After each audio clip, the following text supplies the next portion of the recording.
Gods and goddesses, I'm bringing the party to you. My name's Anuki. Flame on.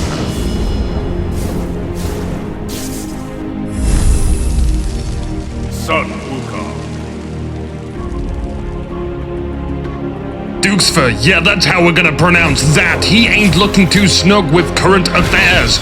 Jeb and Thanatos just witnessed the stealing of the mana buff. Wukong, he ain't got no mana, his life bar is low too. He's the popular god in this fight. Everyone wants to shake hands with the monkey man. Dukesfer is agile, he dodges the death scythe, he doesn't get caught by the chariot dive, and no way in any of the 7 hells is he gonna become a splatter pattern to hovering death. Holding on long enough, under the command of Judge Judy herself, Tyr arrives, suppressing 2 as Neef roots the 3rd, allowing for Wukong to adequately get away.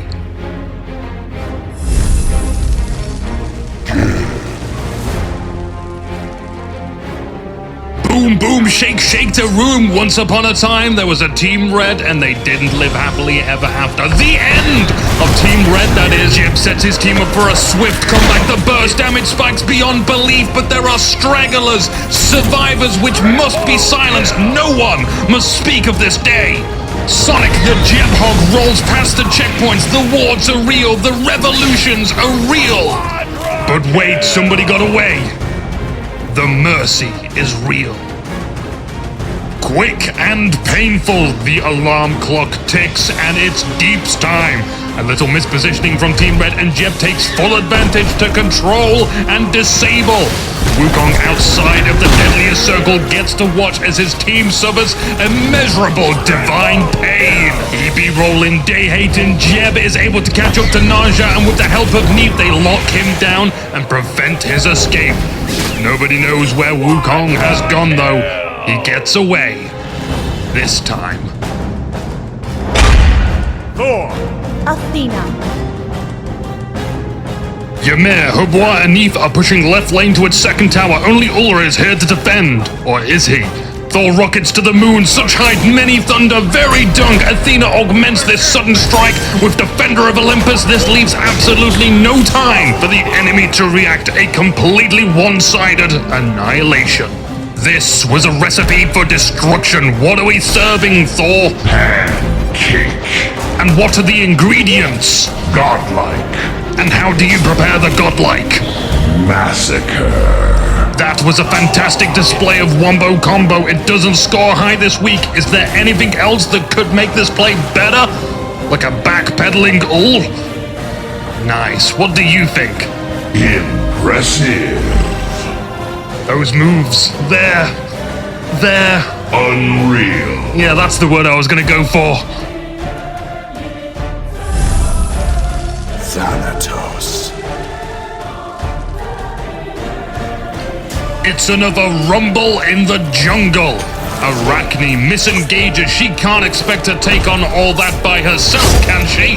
Team Red keeping compact, not always the safest way to play. They gotta be careful not to soak up too much area of effect abilities. Shark and Tyr take the brute force of Team Red as Ulra and Kronos fight from the side. Apollo dies in the initiation. Poseidon sleeps with the fishes. Ymir cries tears of ice. It's up to Guan Yu and Sir Horselot.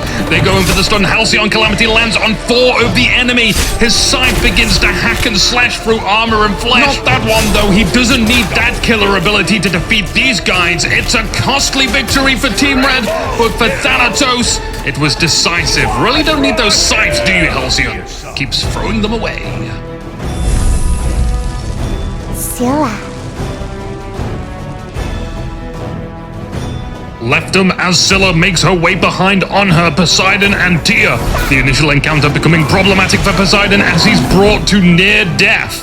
Left him not at all concerned with Onho's hostile intentions, teleports through to the movement speed camp to finish off Poseidon. Scylla finds friend Odin. They both get shoved into the wall. There's an Aegis on Scylla. Odin isn't as fortunate. Being small has its advantages. Scylla dances for long enough to be able to sick and crush Tyr before teleporting away. Onho gives chase, and it's an encore of dancing around the thrown spears. This time it's perfect. Left him, the nightmare princess of dodging, comes out of this victorious. Little girl Leftum torments her foes with sugar, spice, and everything that isn't nice. Each strike fired was viciously effective, and whilst the offensive was great, her defensive capabilities did not waver. Even against the mightiest of brutes, she kept on moving, waiting for those precious cooldowns, and released them. There's a lot of quick decision-making and exploitations of the loopholes in Team Red's plays, taking Poseidon by surprise, meandering outside the shifting sands, and traversing the map.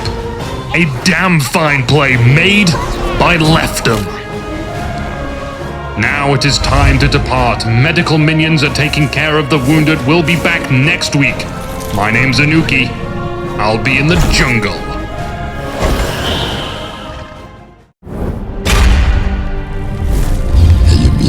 Click those.